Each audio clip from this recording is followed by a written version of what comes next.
Welcome to the Slop Temple. We pray this video helps. You start by making the swing safe. Unplug it and remove the batteries so it won't move while you work. Once done, fold down the canopy and peel back the seat pad to expose the motor housing and mounting bolts. This gives you room to inspect fasteners and wires. Make sure you have a Phillips screwdriver, pliers, and the replacement parts ready so you can proceed without interruption. This saves time and avoids repeated disassembly. You now diagnose. Remove the motor housing cover and look for loose screws, worn gears, or debris that stops motion. Then trace the wiring harness. Make sure connector pins are straight and seated.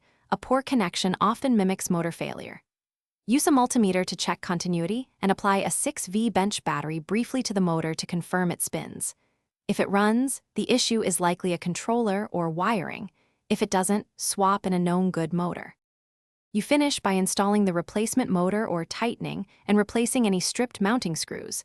Align gears and reassemble the housing so nothing binds.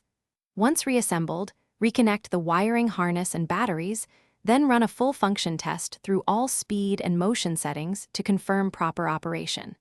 If it still misbehaves, disconnect all power for 5 minutes to reset the controller and try again. If problems persist,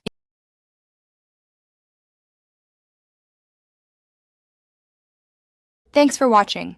Consider subscribing if we helped you.